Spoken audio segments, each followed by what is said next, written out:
ଖାଆନ୍ତି ଭଲ। ଏଠି 3,500 ଲୋକ ମିଳିଛି। ଆମେ ଚାହୁଁଥିଲୁ ଏଗୁଡ଼ା ସବୁ ବର୍ଷ ହଉଛି। ମହାଦୀପ 9:30ରୁ ଉଠିବ। ମନ୍ଦିର କାନ୍ତି ନୀତିକାନ୍ତି ତାଙ୍କର ଚାଲିଛି, ସେଥିରେ କିଛି ଅସୁବିଧା ନାହିଁ। ସକାଳ ନୀତିକାନ୍ତି ଯାହା ନନା କହିବେ ତାଙ୍କର ସେ କରିଛନ୍ତି, ତାଙ୍କର ଅଭିଷେକ ହେଇଛି, ତାଙ୍କର ଯାହା ନୀତିକାନ୍ତି 9:30 ସୁଦ୍ଧା ମହାଦୀପ ଉଠିବ ଜାଣିଛୁ। ଆମେ ସେଥିରେ କେହି ନାହୁଁ। ଆମେ ଏଠି ସତ୍ୟବିହାର ବାସିନ୍ଦା ଯେତିକ ସମସ୍ତେ ମିଶିକି କାମ କରୁଛୁ। ମନ୍ଦିର କମିଟି ଆଉ ବାହାରେ ନାଇଁ, ଆଉ କୌଣସି କାର୍ଯ୍ୟକ୍ରମ ଆମେ କେବଳ ଗୋଟିଏ କଥା, ସମସ୍ତେ ଖାଉଛନ୍ତି। ଆଜି ଗୋଟେ ପ୍ରସାଦ ସେବନ ଅଛି, ଗରିବ ଗୁରୁବା ଭଲ ମନ୍ଦ ସମସ୍ତେ ଗୋଟେ ଖୁସିରେ ଠାକୁରଙ୍କ ପ୍ରସାଦ ଟିକେ ଖାଇବେ। ଆଉ ମନ୍ଦିର ତ ମନା କଲା, ତାର ହବନି। ଯେ ମାଲିକ କହିଲେ ଆମର ଏଠି କରିପାରିବନି, ତାଙ୍କ ନୀତିକାନ୍ତ ତାଙ୍କ ବାଟରେ। ଯେହେତୁ ଏଠି 8-10 ବର୍ଷ ହେଲା ହଉଛି, ସତ୍ୟବିହାର ବାସିନ୍ଦା ସମସ୍ତଙ୍କ ସହଯୋଗରେ ଏ ଜିନିଷ ଆଜି ହେଇଛୁ।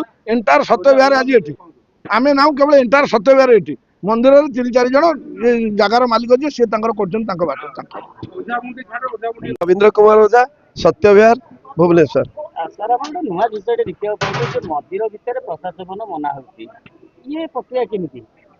ପ୍ରକ୍ରିୟା ତ ଦୁଃଖଦ ପ୍ରକ୍ରିୟା, କାରଣ ଭକ୍ତମାନଙ୍କର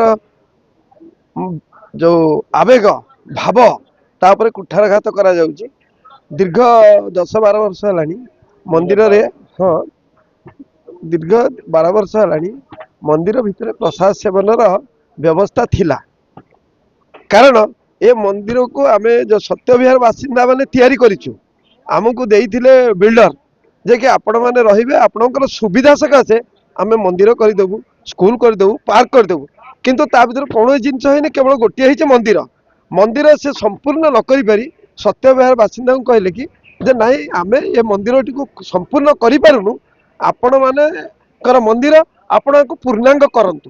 ତେଣୁକରି ଆମ ଭାଇମାନଙ୍କର ଅଦ୍ୟମ ପ୍ରଚେଷ୍ଟାରେ ଏ ମନ୍ଦିର ଆଜି ଏ ପର୍ଯ୍ୟନ୍ତ ଯାଇଛି, ଯାହାକି ଗୋଟେ ଭୁବନେଶ୍ୱର ମାନେ ଭବ୍ୟ ମନ୍ଦିର ଭିତରେ ପରିଗଣିତ ହେଉଛି। ଯଦି ଆପଣମାନଙ୍କର କଣ୍ଟ୍ରିବ୍ୟୁସନରେ ହେଇଛି ମନ୍ଦିର, ତାହେଲେ ଜଣେ ଲୋକ ମାଲିକାନାରେ ଜଣେ ଲୋକ ମନା କରୁଛି ଏଠାରେ ପ୍ରସାଦ ସେବନ ବ୍ୟବସ୍ଥା, ଇଏ ବ୍ୟବସ୍ଥା କେମିତି? ଏ ବ୍ୟବସ୍ଥା ତ ମୁଁ ମୂଳରୁ କହିଲି ଏ ଠିକ ନୁହଁ। ପ୍ରଶାସନ ସେ ଭାବୁଛନ୍ତି ଆମେ ହଉଛି ପ୍ରଶାସନ, ଆମେ ସେମାନେ ଭାବୁଛନ୍ତି ଏମାନେ ହଉଛି ଆମର ପ୍ରଜା। ଦୁନିଆରେ ପ୍ରଜା କେହି ନାହିଁ, ଆଉ ରାଜା ବି କେହି ନାହାନ୍ତି। ମନ୍ଦିର ଭିତରେ ପ୍ରଜା ସତ୍ୟବିହାର କମିଟି ଥିବ, ହଁ ଅଛୁ। ଯେହେତୁ ବିଲ୍ଡର ସେ ସତ୍ୟବିହାର ମନ୍ଦିର ପାଇଁ ଜାଗାଟି ତାଙ୍କର ଡେଡିକେଟ, ସେ ଜାଗା ସେ ତ୍ରୟମ୍ବକେଶ୍ୱର ମନ୍ଦିର ନାଁରେ ଗୋଟେ ଟ୍ରଷ୍ଟ କରିଛନ୍ତି। ଫେରେ ଆମେ ମନ୍ଦିର ତିଆରି କଲା ପରେ କରିଛନ୍ତି। ଆମେ 5-5ଟି ପାର୍ଶ୍ୱ ମନ୍ଦିର ବି ଆମେ ତିଆରି କରିଛୁ। ତା ସହିତ ଆମେ କାର୍ଯ୍ୟାଳୟ, ଏ ଯୋଉ ଆମର ରୋଷଶାଳା, ଆମର ମନ୍ଦିର ବ୍ରାହ୍ମଣ ରହିବା ପାଇଁ ତାର ଗୃହ, ଟଏଲେଟ, ଯେତେ ଆମେ ଚଟାଣ ଗଛ ବୃକ୍ଷ এই ସତ୍ୟବିହାର ବାସିନ୍ଦାଙ୍କ ସାହାଯ୍ୟ ସହଯୋଗରେ ଆଜି ଯାଏ ସେଟା କରାଯାଇଅଛି। କିନ୍ତୁ ଏଠିକାର ଯେ ପ୍ରୋଜେକ୍ଟର ମାଲିକ, ଏ ପ୍ରୋଜେକ୍ଟଟା ଗୋଟେ ବିଲ୍ଡର ଅଣ୍ଡରରେ ଥିଲା, ତା ନାଁ ହେଉଛି ସଞ୍ଜୟ କୁମାର ସାହୁ। ସି ଏଠି ଆସି ସେ ମ୍ୟାନେଜିଂ ଟ୍ରଷ୍ଟର ଚେୟାରମ୍ୟାନ୍ ଅଛନ୍ତି। ମନ୍ଦିର ଆମେ ନିର୍ମାଣ କରି ସବୁ ଉନ୍ନତିମୂଳକ କାର୍ଯ୍ୟ କଲା ପରେ ସେ ମଝିରେ ଏକ ଟ୍ରଷ୍ଟ କରି ତ୍ରୟମ୍ବକେଶ୍ୱର ନାଁରେ ଗୋଟେ ଟ୍ରଷ୍ଟ କରିଛନ୍ତି, ତ୍ରୟମ୍ବକେଶ୍ୱର ଚାରିଟେବୁଲ ଟ୍ରଷ୍ଟ। ସେଇ ନାଁରେ କହିଲେ ଏ ମନ୍ଦିର ସେଇ ନାଁରେ ପରିଚାଳିତ ହବ। ଆଉ ଏଠି ତୁମେମାନେ କେହି ରହିପାରିବନି, ଆମର ଉନ୍ନତିର ଆବଶ୍ୟକତା ନାହିଁ, ମନ୍ଦିରରେ ଭୋଜି ଭାତ ହେଇପାରିବ ନାହିଁ, ତମ ଇଚ୍ଛା ହେଲେ ଏଠି ମନ୍ଦିରକୁ ଆସ, ନହେଲେ ନାହିଁ।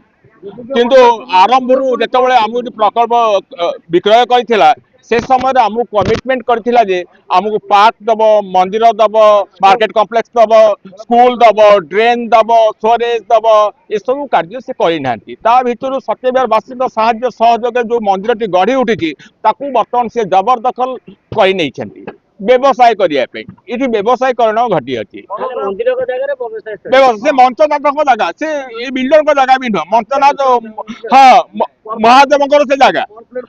ଏଠି ଆର୍ଆଇ ରିପୋର୍ଟ ଦେଇଛନ୍ତି। ଆମେ ଗୋଟେ ମଝିରେ ଆମେ ଗୋଟେ ଏମ୍ପି ଲ୍ୟାଣ୍ଡ ଫଣ୍ଡ ପାଇଁ ଚେଷ୍ଟା କଲୁ, ସେଠି ଆର୍ଆର ଦରକାର ହେଲା। ସେଠି ଆର୍ଆଇ ରିପୋର୍ଟରେ ଆର୍ଆଇ ସମ୍ପୂର୍ଣ୍ଣ ଭାବେ ଲେଖିଲେ ଇଏ ହଉଛି ମଞ୍ଚନାଥଙ୍କ ଜାଗା। କିନ୍ତୁ ଇଏ ଯୋଉ ତ୍ରୟମ୍ବକେଶ୍ୱର ଚାରିଟେବୁଲ ଟ୍ରଷ୍ଟ ଗଠନ କରିକି ବିଲ୍ଡର, ସିଏ ତାକୁ ଜବରଦସ୍ତ ଦାବି କରୁଛି ଏଟା ମୋର ଜାଗା, ଏଠି ମୋର ଏଠି ଅନ୍ନପ୍ରସାଦ ହେଇପାରିବନି। ଯୋଉଟା 2012 ମସିହାରେ ଚାଲିଥିଲା, ଆଜି ସେ ତାକୁ ବନ୍ଦ କରିଛନ୍ତି। ଶୁଣନ୍ତୁ, ମୁଁ ଆଜି ଆଉ ଗୋଟେ କଥା କହୁଛି। ପୂର୍ବତନ କମିଟିରେ ଆମେ ସବୁ ଥିଲୁ। ବର୍ତ୍ତମାନ ଏକ ନୂତନ କମିଟି ସେ ଗଠନ କରିଛନ୍ତି ବ୍ୟବସାୟୀକରଣ କରିବା ପାଇଁ। ସେଥିପାଇଁ ଆମର ସତ୍ୟବିହାରର ଅଧିବାସୀଙ୍କୁ ଏଠି ନେଇନାହାନ୍ତି, ସତ୍ୟବିହାର ବାହାର ଲୋକଙ୍କୁ ନେଇ ସେ ଗୋଟେ କମିଟି ଗଠନ କରିଛନ୍ତି। ମଞ୍ଚେଶ୍ୱର ଆଉ ଗାଡକଣ ଲୋକ ସେ କମିଟିରେ ଅଛନ୍ତି।